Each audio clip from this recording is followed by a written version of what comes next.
بسم اللہ الرحمن الرحیم۔ سورہ احزاب کا رکوع نمبر 3 اور 18واں رکوع ہے 21ویں پارے کا۔ حسب معمول اس رکوع کا مختصر لفظی ترجمہ مختصر گرامر کے ساتھ، پھر انشاءاللہ میں اس کی تفسیر کی طرف چلوں گا۔ بسم اللہ الرحمن الرحیم۔ لقد کان لکم فی رسول اللہ، البتہ تحقیق ہے تمہارے لیے اللہ کے رسول میں، اسوۃ ایک نمونہ۔ اسوہ کہتے ہیں مثال جس کو فالو کیا جا سکے، ایک ایگزامپل جس کو فالو کیا جا سکتے، ایک نمونہ جس کو فالو کیا جا سکے۔ تمہارے لیے اللہ کے رسول میں ایک نمونہ موجود ہے، حسنۃ اچھا نمونہ، لمن کان یرجو اللہ، ہر اس شخص کے لیے جو اللہ کی امید رکھتا ہے، یعنی لقاء کا لفظ محذوف ہے یہاں پہ، یرجو لقاء اللہ، جو اللہ سے ملاقات کی امید رکھتا ہے، والیوم الآخر اور آخرت کے دن سے ملاقات کی امید رکھتا ہے، وذکر اللہ کثیرا اور اللہ کو یاد کرتا ہے کثرت سے، ولما رأى المؤمنون اور جب دیکھا مومنین نے، الاحزاب احزاب یعنی لشکروں کو، قالوا تو کہنے لگے، ھذا یہ وہی تو ہے، یہ وہی چیز ہے، وعدنا اللہ ورسولہ جس کا وعدہ کیا تھا اللہ نے ہم سے اور اس کے رسول نے ہم سے وعدہ کیا تھا، وصدق اللہ ورسولہ اور سچ کہا اللہ نے بھی اور اس کے رسول نے بھی، وما زادہم زادہ کا معنی بڑھایا، یعنی اس واقعے نے نہیں بڑھایا، ما زادہ نہیں بڑھایا اس واقعے نے، ہم ان صحابہ کو، ان مومنین کو، الا مگر ایماناً ایمان کے اعتبار سے، و تسلیماً اور اپنے آپ کو سپرد کرنے کے حوالے سے۔ تسلیم کہتے ہیں اپنے آپ کو، کہتے ہیں نا تسلیم کرو، تو اپنے آپ کو حوالے کر دینا، یعنی فرما بردار بن جانا۔ تو اللہ فرماتے ہیں کہ جب مومنین نے لشکروں کو دیکھا تو کہنے لگے یہ تو وہی ہے جس کا اللہ اس کے رسول نے ہم سے وعدہ کیا تھا اور اللہ اس کے رسول نے سچ کہا تھا، اور اس واقعے نے صحابہ کو یا مومنین کو میں اضافہ نہیں کیا مگر ایمان اور فرما برداری کے لحاظ سے، یعنی ان کی فرما برداری اور ان کے ایمان میں اور زیادہ اس واقعے نے اضافہ کر دیا۔ من المؤمنین رجال، مومنین میں سے کچھ مرد ایسے ہیں، صدقوا جنہوں نے سچ کر دکھایا، ما وہ چیز عاہد اللہ علیہ جس پر انہوں نے اللہ سے معاہدہ کیا تھا۔ مومنین میں ایسے لوگ ہیں جنہوں نے اللہ سے جو معاہدہ کیا تھا اس کو صدقوا سچ کر دکھایا۔ فمنہم پس ان میں سے بعض ایسے ہیں، کچھ ایسے ہیں، قضا نحبہ جنہوں نے اپنی نظر کو پورا کر دیا، نظر منت کو کہتے ہیں، نحب کہتے ہیں نظر منت، تو یہاں منت مراد نہیں ہے، یہاں مراد ہے ایگریمنٹ۔ منت تو اصل میں ایک شرعی اصطلاح ہے کہ آپ کچھ کہتے ہیں کہ اللہ نے اگر میرے مریض کو شفا دے دی تو میں اتنے روزے رکھوں گا یا اتنی نماز پڑھوں گا، تو وہ ایسی عبادت کی ہوتی ہے جو مقصود ہو، نماز روزے صدقہ خیرات کی منت ہوتی ہے۔ تو چونکہ بعض صحابہ نے یہ معاہدہ کیا تھا کہ ہمیں اگر اللہ نے دوبارہ جنگ کا موقع دیا تو ہم بہادری سے لڑیں گے اور جب تک شہید نہ ہو جائیں لڑتے رہیں گے، تو اس کو مجازاً منت سے تعبیر کیا ہے، اصل میں تو یہ وعدہ تھا لیکن چونکہ منت ہی کی طرح مضبوط وعدہ تھا اس لیے اس کو نظر اور منت سے تعبیر کیا۔ مراد یہ ہے کہ اللہ سے کیے ہوئے ایگریمنٹ کو انہوں نے پورا کر دیا۔ ومنہم اور ان میں کچھ ایسے ہیں، من ینتظر جو انتظار کر رہے ہیں کہ کب ایگریمنٹ ہم پورا کریں گے، وما بدلوا تبدیلا اور نہیں تبدیل کیا انہوں نے تبدیل کرنا، یعنی انہوں نے اپنے کیے ہوئے معاہدے اور وعدے میں ذرا بھی تبدیلی نہیں کی، جیسا جیسا کہا تھا ویسا ویسا کر کے دکھایا۔ یہ سب کچھ کیوں ہوا؟ یہ تمہیں آزمائش میں ڈالا گیا اور کچھ لوگ بھاگ گئے، کچھ ڈٹے رہے، اور یہ سب کچھ جو ہوا ہے اس کی اللہ حکمت بیان کر رہے ہیں۔ لیجزی اللہ الصادقین بصدقہم تاکہ اللہ سچے لوگوں کو ان کے سچ کا بدلہ دے۔ سچے لوگ کون ہیں؟ جنہوں نے یہ معاہدہ کیا تھا کہ ہمیں جنگ کا موقع ملا تو ہم لڑیں گے، تو تاکہ اللہ ان کو ان کے سچ کا بدلہ دے۔ وَيُعَذِّبَ الْمُنَافِقِينَ اور تاکہ اللہ تعالیٰ منافقین کو عذاب دے، ان شاء اگر چاہے، او یتوب علیہم یا اللہ ان کو توبہ کی توفیق دے دے۔ تفسیر میں ڈیٹیل آئے گی انشاءاللہ۔ ان اللہ کان غفورا رحیما بے شک اللہ تعالیٰ مغفرت کرنے والا اور رحم کرنے والا ہے۔ ورد اللہ الذین کفروا اور لوٹا دیا اللہ نے کافروں کو، بغیظہم اپنے غیظ اور غضب کے ساتھ، غیظ غصے کو کہتے ہیں جس کے گھونٹ کو آدمی پی رہا ہوتا ہے، یعنی ان کے غضب کے ساتھ ہی اللہ نے ان کو واپس لوٹا دیا۔ لم ینالوا خیرا وہ نہیں پہنچ سکے کسی بھی خیر کو، یعنی کوئی مال غنیمت ان کے ہاتھ نہیں لگا۔ نال ینال نیلن کا معنی حاصل کرنا، تو وہ کسی خیر کو پہنچے ہی نہیں۔ وَكَفَى اللَّهُ الْمُؤْمِنِينَ، اور اللہ کافی ہو گیا مومنین کو القتال، قتال میں، یعنی اللہ ہی کافی ہو گیا، کوئی لڑائی کی ضرورت ہی نہیں پڑی۔ وَكَانَ اللَّهُ قَوِيًّا عَزِيزًا، اور اللہ ہے طاقتور اور غالب۔ وَأَنزَلَ الَّذِينَ ظَاهَرُوهُمْ، اور اللہ نے اتارا ان لوگوں کو جنہوں نے ان کافروں کی مدد کی تھی۔ ظاہر یظاہر مظاہرتاً، اور ظہاراً مدد کرنا، ظہر کہتے ہیں نا پشت کو، تو کسی کی پشت کو مضبوط کرنا، اس سے یاد رکھیں یہ لفظ۔ جنہوں نے ان کافروں کی یعنی لشکر والوں کی مدد کی تھی، جن لوگوں نے، وہ تھے بنو قریظہ کے لوگ، من اہل الکتاب یعنی اہل کتاب میں سے، یعنی یہود میں سے تھے، تو اللہ نے ان کو اتار دیا من صیاصیہم، ان کے قلعوں سے، صیاصی جمع ہے، جمع اقصا قلعے، ان کے قلعوں سے جو پناہ گاہیں تھیں نا، یہاں سے اللہ نے اتار دیا نیچے۔ وَقَذَفَ فِي قُلُوبِهِمُ الرُّعْبَ، اور اللہ نے ڈال دیا ان کے دلوں میں رعب۔ نتیجہ کیا نکلا؟ فریقاً تقتلون، ایک فریق کو تم قتل کرنے لگے، وتأسرون فریقا، اور قیدی بنانے لگے دوسرے فریق کو، یعنی کچھ لوگوں کو قتل کر دیا، کچھ کو اسر یاسر، اسیر کہتے ہیں نا قیدی کو، یعنی باقیوں کو تم قیدی بنانے لگے۔ وَأَوْرَثَكُمْ، اور اللہ نے وارث بنا دیا تم کو، أَرْضَهُمْ، ان کی زمین کا، وَدِيَارَهُمْ، اور ان کے گھروں کا۔ اللہ نے ان کی زمین کا بھی تمہیں وارث بنا دیا، اور بنو قریظہ کے یہودیوں کے گھروں کا بھی تمہیں وارث بنا دیا۔ وَأَمْوَالَهُمْ، اور ان کے مالوں کا بھی تمہیں وارث بنا دیا، وارث کا مطلب مالک ہے یہاں پہ۔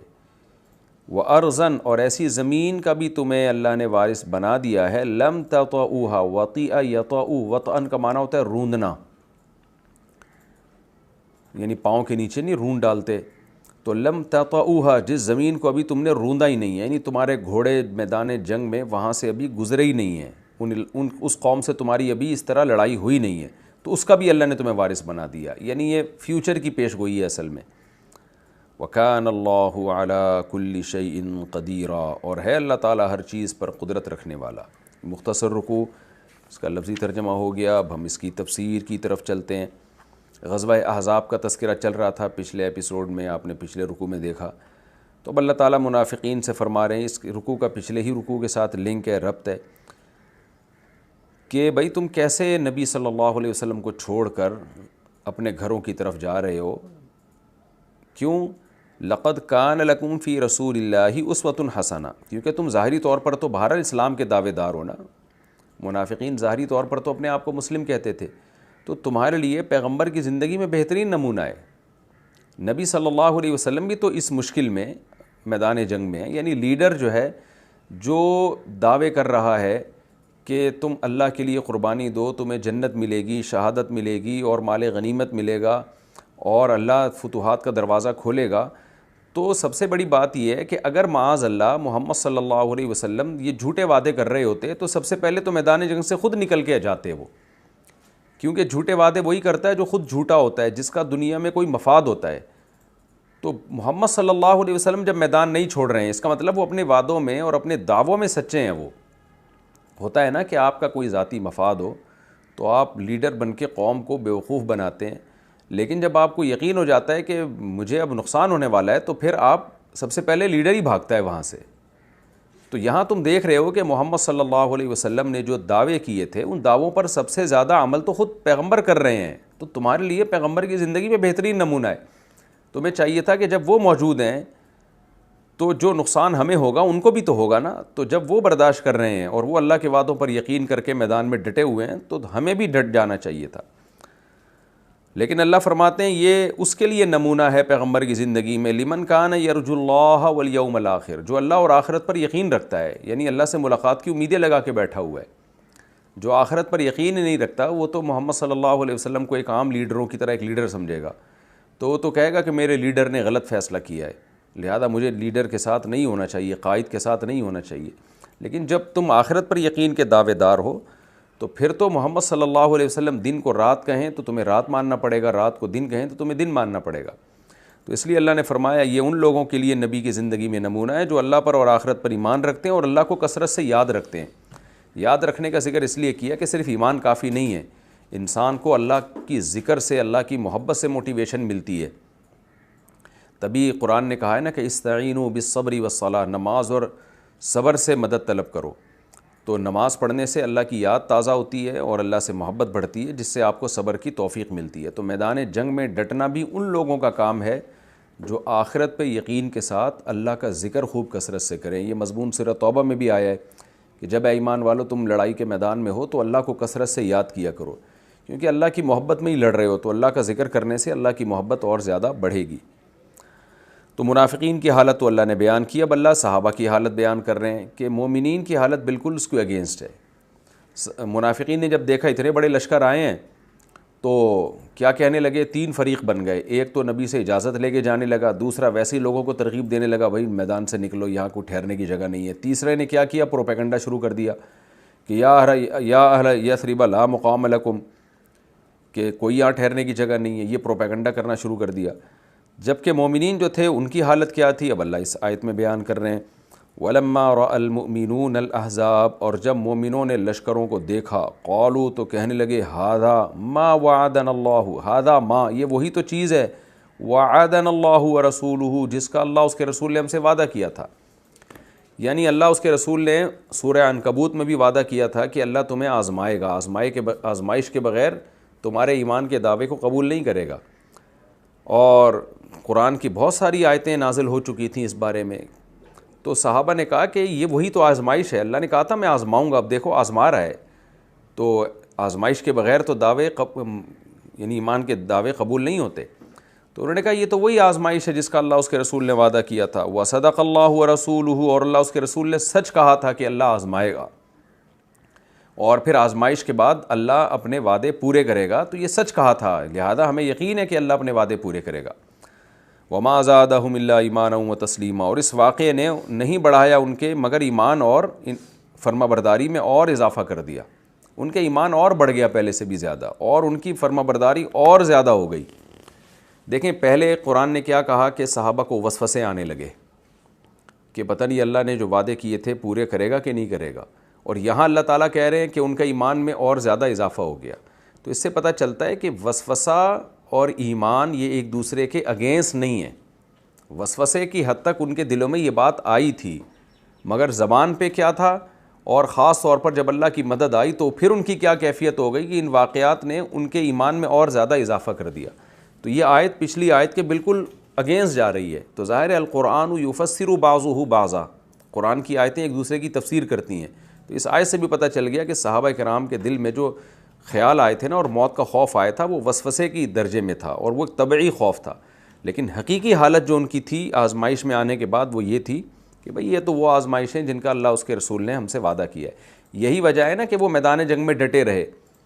اگر اس طرح سے وہ یہ باتیں نہ سوچتے کہ اللہ اس کے رسول کا وعدہ سچا ہے اور اللہ اپنے وعدوں میں سچا ہے، اور ان کے ایمان نہ بڑھتا، تو کیا اس مصیبت میں وہ پیغمبر کا ساتھ دیتے؟ ساتھ دینا اس کی علامت ہے کہ واقعی ان کے دل کی اصل کیفیت یہ تھی جو قرآن نے بیان کی ہے، اور وہ جو بات قرآن نے پچھلے رکوع میں بیان کی ہے کہ ان کے دل میں وسوسے آنے لگے، وہ صرف وسوسوں کی حد تک تھی، اس کا حقیقت سے تعلق نہیں تھا۔ آگے اللہ تعالیٰ فرماتے ہیں من المؤمنین رجال، انہی مومنین میں کچھ مرد ایسے ہیں صدقوا ما عاہدوا اللہ علیہ، کہ جو اللہ سے انہوں نے وعدہ کیا تھا اسے پورا کر کے دکھا دیا انہوں نے۔ کیسے، کیا وعدہ کیا تھا اور کیا کیسے پورا کیا؟ فرمایا فمنہم من قضا نحبا، ان میں کچھ ایسے ہیں جنہوں نے اپنے معاہدوں کو پورا کر دیا، اپنی نظر پوری کر دی، یعنی وہ شہید ہو گئے میدان میں۔ ومنہم من ینتظر، اور کچھ ایسے ہیں جو انتظار کر رہے ہیں۔ یہ معاہدہ غزوہ بدر میں اور بعض نے غزوہ احد میں کیا تھا، غزوہ بدر میں کیا تھا اس میں صحابہ نے وعدہ کی، بہت سے صحابہ غزوہ بدر میں شریک نہیں ہو سکے تھے کیونکہ ان کو معلوم نہیں تھا کہ یہ لڑائی ہوگی۔ وہ تو نبی صلی اللہ علیہ وسلم ایک تجارتی قافلے پر حملہ کرنے کے لیے جا رہے تھے، کسی کے خیال میں بھی نہیں تھا کہ ایسے لڑائی ہو سکتی ہے، باقاعدہ جہاد یعنی جنگ ہو سکتی ہے۔ تو جو صحابہ اس میں شریک ہونے سے رہ گئے، انہوں نے، بعض لوگوں نے منت مانی کہ اگر اللہ نے ہمیں دوبارہ موقع دیا تو ہم بہت بہادری سے لڑیں گے۔ تو کچھ کو غزوہ احد میں موقع ملا، اس میں شہید ہوئے، کچھ کو غزوہ خندق میں وہ شہید ہو گئے، اور کچھ اب تک شہید نہیں ہوئے لیکن وہ انتظار کر رہے تھے کہ ہمیں موقع ملے اور ہم اللہ کی راہ میں اپنی جان دیں۔ تو ان کی تعریف قرآن نے یہاں بیان کی ہے، وَمَا بَدَّلُوا تَبْدِيلًا، اور انہوں نے اپنے معاہدوں میں کوئی تبدیلی نہیں کی۔ اللہ فرماتے ہیں یہ سب کچھ کیوں ہوا؟ یہ سب کچھ اس لیے ہوا، یعنی تمہیں آزمائش میں ڈالا گیا، لِيَجْزِيَ اللَّهُ الصَّادِقِينَ بِصِدْقِهِمْ، تاکہ اللہ سچے لوگوں کو ان کے سچ کا بدلہ دے۔ یہ شدید آزمائش نہ ہوتی تو کیا پتہ چلتا کون اللہ سے کیے ہوئے معاہدوں میں سچا ہے اور کون جھوٹا ہے۔ تو اللہ چاہتا ہے، کیونکہ دنیا آزمائش کی جگہ ہے اور پھر آخرت میں حساب و کتاب ہے اور جنت اور جہنم ہے، تو یہ سب کچھ اللہ کرتا ہے۔ تو اس لیے اللہ نے اس لیے کیا تاکہ سچے لوگوں کو ان کے سچ کا بدلہ دے۔ وَيُعَذِّبَ الْمُنَافِقِينَ، اور ان منافقین کو اللہ عذاب دے، ان شاء، اگر چاہے۔ کیا مطلب اگر اللہ چاہے تو منافقین کو عذاب نہیں دے گا؟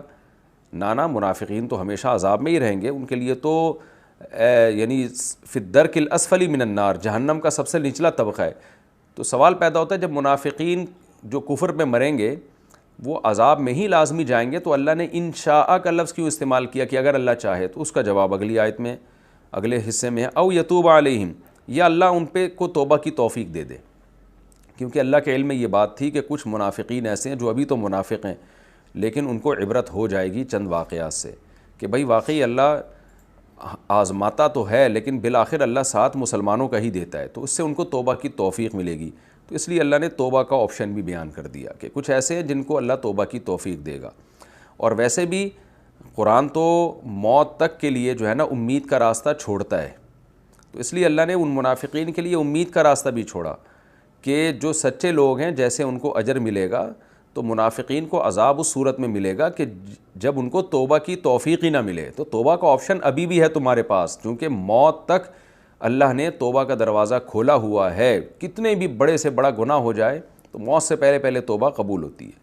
تو اس لیے اللہ نے فرمایا کہ اللہ نے یہ غزوہ خندق اور یہ جو آزمائشوں میں اللہ تمہیں ڈالتا ہے نا، اس لیے تاکہ سچوں کو ان کے سچ کا بدلہ دے اور منافقین کو عذاب دے اگر چاہے، اور یا ان کو توبہ کی توفیق دے دے، تو پھر اللہ ان کو عذاب نہیں دے گا۔ اب سوال پیدا ہوتا ہے عذاب کیوں نہیں دے گا اللہ تعالیٰ، حالانکہ انہوں نے تو اتنے بڑے بڑے جرائم کیے ہیں۔ غزوہ خندق میں پوری کوشش کی تھی کہ مسلمانوں کو شکست ہو جائے، اس کا اللہ نے جواب دیا، ان اللہ کان غفور الرحیمہ، بے شک اللہ تعالیٰ معاف کرنے والا اور رحم کرنے والا ہے۔ تو اللہ کی رحمت اس کے غضب پر غالب ہے۔ کوئی اگر توبہ کر لیتا ہے تو بڑے سے بڑے جرم کو بھی اللہ معاف کر دیتا ہے۔ آگے اللہ نے فرمایا وَرَدَّ اللَّهُ الَّذِينَ كَفَرُوا بِغَيْظِهِمْ، اور اللہ نے کیا کیا اس غزوہ خندق میں، کافروں کو ان کے غیظ و غضب کے ساتھ واپس کیا۔ وہ دانت پیستے ہوئے جا رہے تھے کہ ایک مہینہ انہوں نے بھی تو ظاہر ہے مشکلات اٹھائی تھی نا، ایک مہینہ محاصرہ کر کے رکھا، اتنا لمبا سفر کر کے آئے، جنگ کوئی آسان کام تو نہیں ہے، ایک مہینے تک۔ اور جب ان کو امید ہونے لگی کہ اب مسلمانوں کے حوصلے ٹوٹ جائیں گے، اب ہم مدینہ میں گھس جائیں گے، تو جب حوصلے ان کے ٹوٹنے لگے، یعنی ان کے حوصلے بلند ہونے لگے کہ اب مسلمانوں کو شکست ہونے والی ہے، تو اس وقت اللہ نے طوفان بھیج دیا، آندھی بھیج دی، اور ان کے سارے خیمے ویمے اکھڑ گئے اور مایوس ہو کے واپس چلے گئے، وہ تو غیظ و غضب کی حالت میں گئے۔ تو اللہ نے فرمایا اللہ نے تمہارے دشمنوں کو غیظ کی حالت میں واپس لوٹایا، لم ینالوا خیرا، کوئی بھی خیر کو نہیں پہنچے، وہ کچھ بھی ککھ بھی ان کے ہاتھ میں نہیں آیا۔ وَكَفَى اللَّهُ الْمُؤْمِنِينَ الْقِتَالَ، اور اس قتال میں اللہ مومنین کو خود ہی کافی ہو گیا، مومنین کو جنگ بھی نہ لڑنا پڑی، بلکہ دفاع ہی پر اکتفا کیا مومنین نے، اور وہ خود شکست کھا کے چلے گئے۔ وَكَانَ اللَّهُ قَوِيًّا عَزِيزًا، اور ہے اللہ تعالیٰ طاقتور اور غالب۔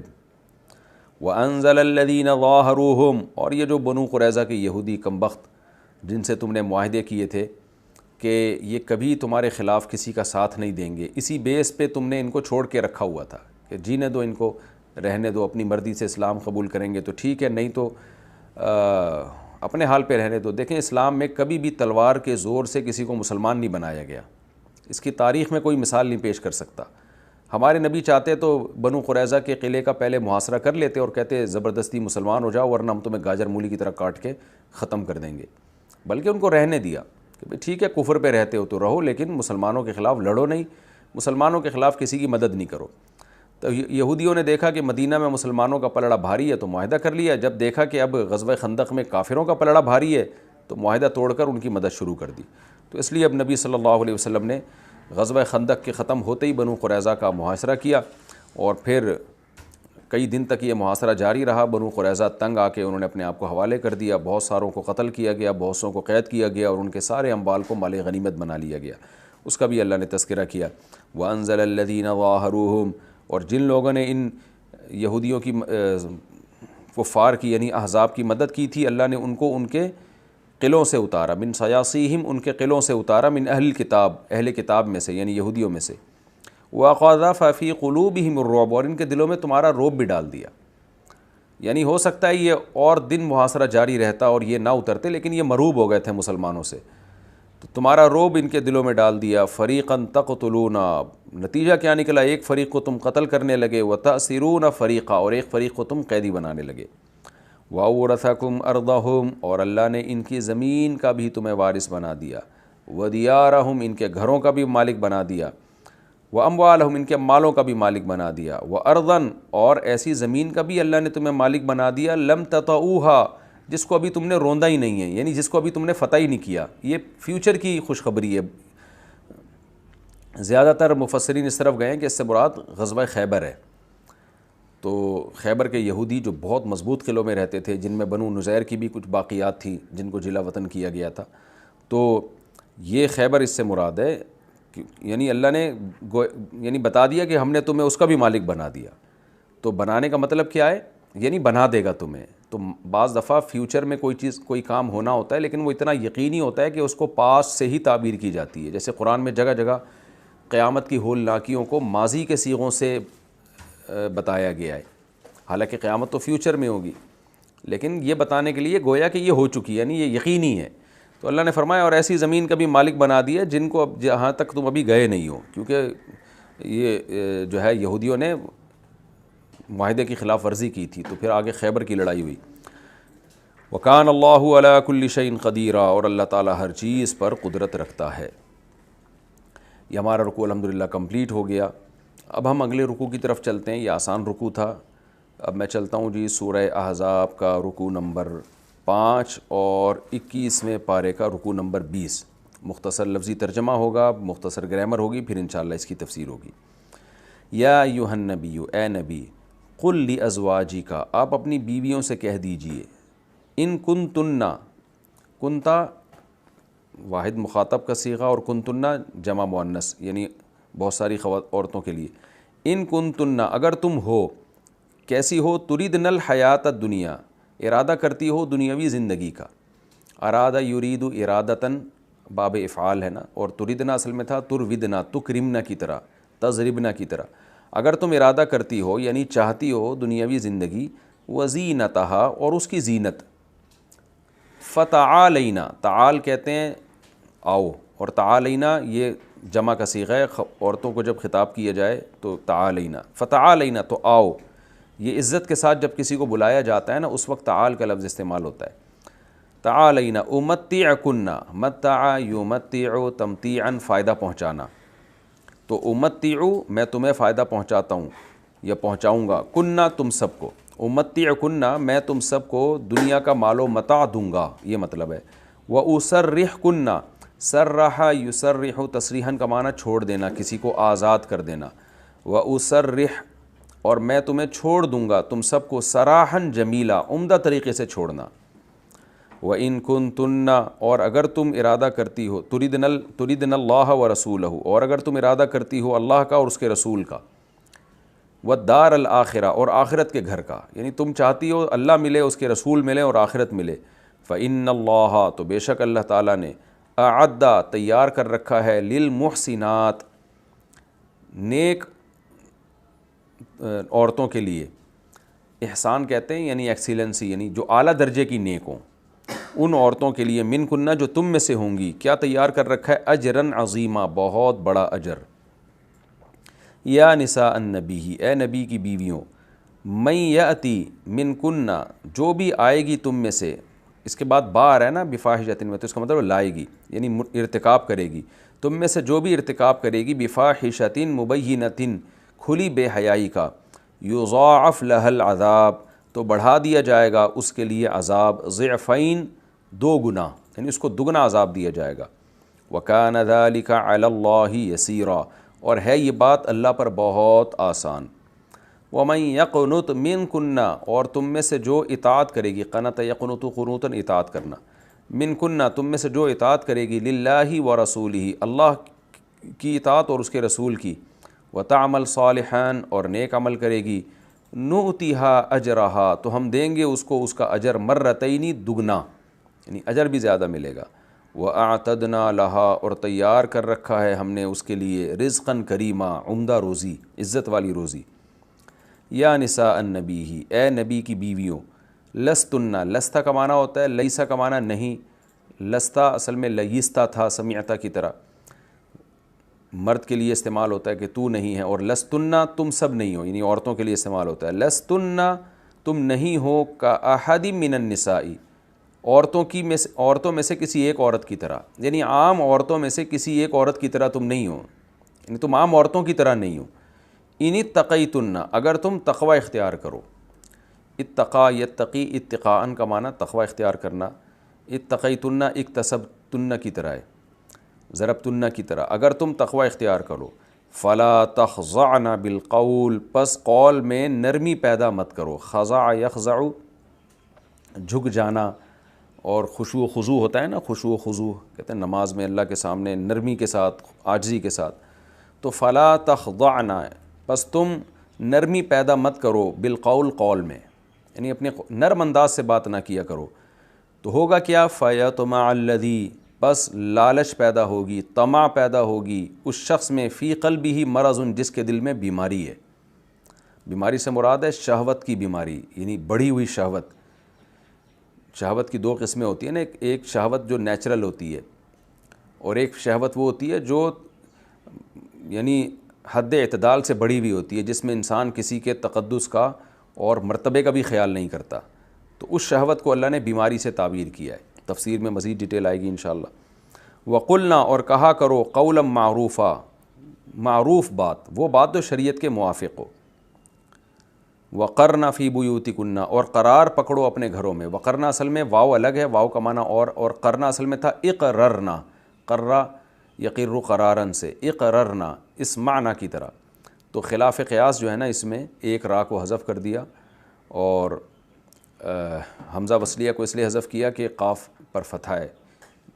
صرف میں اس کی ڈیٹیل بتائی جاتی ہے، کیونکہ یہ تفسیر کے لیکچر تو میں صرف اتنی گرامر بتاتا ہوں جس سے آپ کو قرآن کی آیت سمجھ میں آ جائے، تو بس اتنا کافی ہے آپ کے لیے کہ اصل میں یہ تھا اقررنا، قرار پکڑو، قرار سے ہے یہ، تو ایک را کو حذف کر دیا، اور واو یہ عاطفہ ہے، عطف والی، اور قرار پکڑو فی بیوتکن، اپنے گھروں میں، ولا تبرجنا، اور ظاہر ہوتی مت پھرو، تبرج کہتے ہیں ظہور کو، یعنی گھر سے جب عورت نکلتی ہے تو ظاہر ہو جاتی ہے نا، تو اس کا یہ بھی ترجمہ کیا گیا ہے کہ گھروں سے مت نکلو۔ تبرج الجاہلیت الاولی، پہلے والی جو جاہلیت ہے اس جیسا نکلنا، یعنی جیسے پہلے جاہلیت میں عورتیں گھروں سے باہر گھوما پھرا کرتی تھیں، تو اس طرح سے جاہلیت والے دور کی طرح اب تم گھروں سے باہر مت نکلو، یعنی گھروں میں قرار پکڑو۔ وَأَقِمْنَ الصَّلَاةَ، اور نماز کو قائم کرو۔ وَآتِينَ الزَّكَاةَ، اور زکوٰۃ ادا کرو۔ وَأَطِيعْنَ اللَّهَ وَرَسُولَهُ، اور اللہ اور اس کے رسول کی اطاعت کرو۔ انما، اللہ تو صرف یہ چاہتا ہے، انما کا معنی صرف یہ، یرید اللہ، اللہ تو صرف یہ ارادہ کرتا ہے، لیذہب عنکم الرجس، کہ وہ دور کر دے تم سے رجس ناپاکی کو، اہل البیت، اے اہل بیت، اے نبی کے گھر والو، وَيُطَهِّرَكُمْ، اور اللہ تو صرف یہ چاہتا ہے کہ پاک کر دے تمہیں، تطہیرہ مکمل پاک کر دینا۔ وَاذْكُرْنَا، اور یاد رکھو، ما ان آیات کو، یتلا فی بیوتکن، جو تلاوت کی جاتی ہیں تمہارے گھروں میں، یعنی قرآن کی جو آیتیں تمہارے گھروں میں تلاوت کی جاتی ہیں، آگے آ رہا ہے من آیات اللہ، یعنی اللہ کی آیات جو تمہارے گھروں میں تلاوت کی جاتی ہیں ان کو یاد رکھو۔ والحکمہ، اور حکمت کی باتوں کو بھی۔ ان اللہ کان لطیفا خبیرا، بے شک اللہ تعالیٰ باریک بین باخبر اور خبر والا ہے۔ لطیفاً کا معنی باریک بین، یعنی دلوں کے حالات کو بھی جانتا ہے، اور خبیرہ کا معنی مطلق باخبر، ہر طرح کی احوال پر وہ خبر رکھتا ہے۔ یہ لفظی ترجمہ ہو گیا جی اس رکوع کا۔ اب ہم اس کی تفسیر کی طرف چلتے ہیں۔ اس کی تفسیر میں اس کا شان نزول سمجھنا ضروری ہے۔ غزوہ خیبر میں جب رسول اللہ صلی اللہ علیہ وسلم کو مال غنیمت ملا، غزوہ خیبر کا پورا تذکرہ انشاءاللہ 28ویں پارے میں آئے گا، تو نبی صلی اللہ علیہ وسلم کے گھر کی حالت یہ تھی کہ 40 دن چولہا نہیں جلتا تھا، فاقوں کی نوبت تھی۔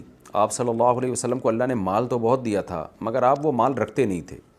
غنیمت کا مال بھی آتا تھا آپ کے پاس، ہدیے بھی آیا کرتے تھے، صحابہ کرام تحفے بھیجا کرتے تھے، لیکن آپ صلی اللہ علیہ وسلم وہ سارا مال صدقہ کر دیا کرتے تھے، اور صبح یعنی آپ نے جس زندگی کو اپنے لیے اختیار کیا وہ یہ کہ صبح اگر کھانے کو ہے تو شام کو فاقہ ہو. پہلے ویسے بھی 2 وقت کا کھانا ہوا کرتا تھا, تو آپ صلی اللہ علیہ وسلم چاہتے تھے ایک وقت بھوکا رہوں تو صبر کا ثواب حاصل کروں, ایک وقت کھاؤں تو اللہ کا شکر ادا کروں. اس زندگی کو آپ نے خود اپنے لیے اختیار کیا تھا, اس میں بہت ساری مصلحتیں تھیں, اور یہ حکم شریعت کا ہر ایک کے لیے نہیں ہے. نبی صلی اللہ علیہ وسلم کو یہ طرز زندگی جو آپ نے اختیار کیا اس میں بہت سی حکمتیں تھیں, اس پر میں بہت دفعہ تفصیلی بیانات کر چکا ہوں, جس کا حاصل یہ ہے کہ اللہ نبی کو ایسا بنانا چاہتے تھے, کیونکہ آخری نبی تھے نا, کہ کوئی آپ پر انگلی نہ اٹھا سکے کہ انہوں نے یہ سب کچھ دنیا کے لیے کیا ہے. تو اس لیے آپ صلی اللہ علیہ وسلم نے دنیا سے دور ہی رہے آپ صلی اللہ علیہ وسلم. تو اب نبی کے گھر میں جب یہ حالات ہوئے کہ امہات المومنین بھی بہت دفعہ فاقے آ رہے ہیں گھر میں کوئی لگژری آئٹم نہیں ہے, ضرورت کے بس ایک آدھ برتن اور ایک ٹاٹ, ایک کھجور کی چھال, بس اسی پہ سو رہے ہیں. تو ایسی زندگی, گھر بھی چھوٹے چھوٹے تھے, کمرے تھے بہت چھوٹے چھوٹے سے. تو جب غزوہ خیبر میں مال غنیمت آیا تو امہات المومنین کو خیال آیا کہ اب تو نبی کے پاس بہت سارا مال آیا ہے, تو ہم نبی صلی اللہ علیہ وسلم سے درخواست کرتے ہیں کہ اب ہماری جو جس حالت میں اب ہمیں اس کو چینج کیا جائے, یعنی ہمیں بھی مالدار عورتوں کی طرح رکھا جائے. تو امہات المومنین نے جب نبی سے یہ درخواست کی تو آپ صلی اللہ علیہ وسلم پر بہت یہ بات شاک گزری, یعنی بہت دل پہ ناگوار گزری, کیونکہ نبی صلی اللہ علیہ وسلم اپنا جو لائف اسٹائل ہے, جو طرز زندگی ہے, وہ تبدیل نہیں کرنا چاہتے تھے, اور آپ کو طبعی طور پہ دنیا سے بے رغبتی تھی, طبعی طور پر. تبھی حدیث میں آتا ہے نا, حبب الی النساء والطیب, دنیا کی چیزوں میں 2 ہی چیزیں اللہ نے میرے دل میں محبت ڈالی ہے, خوشبو اور ایک نکاح کی کثرت. اس میں تو حکمتیں تھیں بہت زیادہ. تو نکاح کے علاوہ اور کثرت نکاح کے علاوہ اور خوشبو کے علاوہ آپ صلی اللہ علیہ وسلم نے دنیا کی کسی چیز کو ہاتھ بھی نہیں لگایا. لیکن انس بن مالک رضی اللہ تعالیٰ عنہ سے ایک روایت مروی ہے بہقی میں, اس میں تیسری چیز گھوڑے کا بھی تذکرہ کیا گیا ہے کہ دنیا کی چیزوں میں آپ کو گھوڑا بھی بہت محبوب تھا. ظاہر ہے اس کی ایک وجہ یہ ہے کہ وہ بھی ایک جہاد کا آلہ ہے. تو عورتیں کیوں محبوب تھیں, اس کی وجہ بیان کی کہ وہ نکاح انسان کی عفت اور پاک دامنی کا ذریعہ بنتا ہے, اور آپ کو برائی سے بچاتا ہے, اور یعنی کثرت اولاد کا ذریعہ ہے, اور گھوڑا بھی ایک جہادی آلہ ہے. تو ظاہر ہے افرادی قوت بھی ہو اور گھوڑے جیسے وسائل بھی ہوں آپ کے پاس, گھوڑے جیسی سواری, تو پھر آپ ایک طاقتور قوم بن کے ابھرتے ہیں دنیا میں. لیکن اس کے علاوہ باقی چیزوں سے نبی صلی اللہ علیہ وسلم نے دل نہیں لگایا, اور آپ کو طبعی طور پر, یعنی نبوت کے دعوے سے پہلے بھی آپ کو طبعی طور پر اس کی طرف رغبت نہیں تھی, اور نبوت کے دعوے کے بعد بھی, یعنی نبی بننے کے بعد بھی. لیکن آپ نے ان صحابہ کو منع نہیں کیا جن کے پاس دولت تھی, ان کو دولت سے منع نہیں کیا, کیونکہ شریعت کا حکم نہیں تھا, یہ آپ کا مزاج تھا. تو اب جب گھر میں بھی یہ حالت تھی تو امہات المومنین نے آپ سے مطالبہ کیا. آپ صلی اللہ علیہ وسلم کو طبعی طور پر یہ بات بہت ناگوار گزری. تو اللہ تعالیٰ نے نبی کو حکم دیا کہ بھئی یہ تو سلسلہ چلتا رہے گا, ازواج مطہرات اپنی ضرورت کی چیزوں کو مانگتی رہیں گی, جیسے کہ ہر گھر میں ہوتا ہے, بیویاں تو مطالبہ کرتی ہیں. تو آپ صلی اللہ علیہ وسلم کو اللہ نے حکم دیا کہ آپ اپنی بیویوں کو نا طلاق کا اختیار دے دیں, تاکہ ظلم بھی نہ ہو, اور جو رہنا چاہے وہ اپنے اختیار سے اسی غربت میں آپ کے ساتھ گزارا کریں, اور جن کو دنیا چاہیے وہ ان کو آپ طلاق کا اختیار دے دیں تاکہ وہ آپ کو چھوڑ دیں اور وہ کہیں اور شادی کر لیں. تو یہ اختیار آپ ان کو دے دیں. تو اسی میں یہ آیت نازل ہوئی, اور اللہ کے نبی نے پھر اپنی ازواج کو بلایا اور سب کو طلاق کا آپ صلی اللہ علیہ وسلم نے اختیار دیا. اس وقت آپ کے نکاح میں 9 بیویاں تھیں, جو صحیح حدیث سے ہمیں پتہ چلتا ہے. بعض ضعیف روایات میں ایک اور زوجہ کا ذکر ہے, لیکن وہ روایت بہت کمزور ہے. تو 9 بیویاں جو صحیح روایات سے ثابت ہیں, آپ صلی اللہ علیہ وسلم نے سب کو طلاق کا اختیار دیا. اختیاری کا لفظ فرمایا کہ تمہیں اپنے اوپر اختیار ہے, تم چاہو تو اپنے اوپر طلاق واقع کر لو, چاہو تو یہ طلاق کا آپشن ختم کر کے میرے ساتھ رہو, لیکن میں جس زندگی میں ہوں تمہیں اسی زندگی میں رہنا پڑے گا. اس کو شریعت میں کہتے ہیں صلح. قرآن میں ایک اور مقام پہ اس کا اللہ نے تذکرہ کیا ایک قاعدہ کلیہ کے طور پر کہ وَإِنِ امْرَأَةٌ خَافَتْ مِنْ بَعْلِهَا نُشُوزًا أَوْ إِعْرَاضًا فَلَا جُنَاحَ عَلَيْهِمَا أَنْ يُصْلِحَا بَيْنَهُمَا صُلْحًا. کہ عورت اگر یہ سمجھتی ہے کہ مرد میرے پورے حقوق نہیں دے رہا تو عورت کمپرومائز کا راستہ اختیار کر سکتی ہے, یعنی یا تو مرد سے کہے کہ میرے حقوق دو یا مجھے طلاق دو, یا پھر تیسری صورت یہ ہے کہ مرد بیوی سے کہے کہ بھئی میں حقوق نہیں ادا کر سکتا تو تم طلاق لینا چاہتی ہو تو لے لو, طلاق نہیں لینا چاہتی تو اپنے حقوق سے دستبردار ہو جاؤ پھر. تو یہ چونکہ میاں بیوی کا ایک ایگریمنٹ ہے نکاح, تو اس ایگریمنٹ میں جیسے ہم ویسے کوئی کانٹیکٹ ہوتا ہے کسی سے تو کوئی بھی راستہ اختیار کیا جا سکتا ہے جو دونوں کے لیے سوٹیبل ہو, تو میاں بیوی میں بھی یہ راستہ اختیار کیا جا سکتا ہے. تو مرد کے پاس یہ بھی آپشن ہے کہ طلاق کا اختیار دے دے. ہاں یہ بات ضرور ہے کہ مرد اگر عورت کے بیسک حقوق ادا نہیں کر رہا تو پھر اس پر لازم ہے کہ وہ بیوی کو طلاق کا یا تو اختیار دے یا اس کو طلاق دے, یا بیوی سے اپنے حقوق معاف کروائے. یہ خوب سمجھ لیں. اس کی مثال ایسے جیسے آج کل ہمارے پاس یہ مسئلہ بہت زیادہ آتا ہے کہ کسی شخص کی 2 بیویاں ہیں اور وہ ایک کے ساتھ عدل نہیں کر رہا, یعنی اس کے ساتھ رات نہیں گزار رہا, اس کو باریاں پوری نہیں دے رہا. تو شریعت یہ کہتی ہے کہ بھائی یا تو اس کو پوری باریاں دو یا اس سے باریاں معاف کرواؤ. تو اگر عورت باریاں معاف کر دیتی ہے تو ٹھیک ہے, اپنا حق چھوڑ دیا اس نے. اگر وہ معاف نہیں کرتی تو پھر مرد پہ, اگر وہ طلاق کا مطالبہ بھی کرتی ہے کہ بھائی مجھے یا تو پورے حقوق دو یا مجھے چھوڑ دو, تو پھر مرد پر طلاق دینا واجب ہے, وہ نہیں دے گا گناہ گار ہوگا. وجہ اس کی ہے کہ قرآن نے کہا کہ کسی ایک کی طرف تمہیں ایسا مائل ہونے کی اجازت نہیں ہے کہ فَتَذَرُوهَا كَالْمُعَلَّقَةِ کہ دوسری کو لٹکا کے چھوڑ دو تم. تو لٹکانے کی اجازت نہیں ہے آپ کو. یا تو بیوی کو کہیں کہ بھئی ہم تمہیں فارغ کرتے ہیں, تم کہیں اور شادی کر کے اپنے حقوق پورے کرو, میرے ساتھ رہنا ہے تو میں حقوق نہیں دے سکتا. تو ایسی صورت میں بیوی اگر طلاق مانگتی ہے تو مرد پر لازم ہے کہ اس کو طلاق دے تاکہ وہ اس سے جان چھڑائے اور کہیں اور نکاح کر کے اپنے حقوق پورے لے. البتہ ہماری سوسائٹی میں اس پر عمل اس لیے نہیں ہو سکتا کہ اس جو نبی صلی اللہ علیہ وسلم کا جو دور تھا نا, جس میں نبی کو اختیار دیا جا رہا ہے کہ آپ اپنی ازواج کو طلاق دے دیں, اگر طلاق کا اختیار دے دیں, رہنا چاہیں تو رہ لیں, نہیں تو کہیں اور شادی کر کے اپنے حقوق پورے کریں وہ. تو ہماری سوسائٹی میں یہ ہے کہ اب عورت کو اگر آپ طلاق دیتے ہیں نا, کہیں اور شادی نہیں ہوتی اس کی, اور ہوتی ہے تو غیر کفو میں ہوتی ہے. لیکن صحابہ یا نبی کے دور میں ایسا نہیں تھا. اگر آپ ایک عورت کو طلاق دیتے ہیں تو اس میں آپ کا نقصان ہے.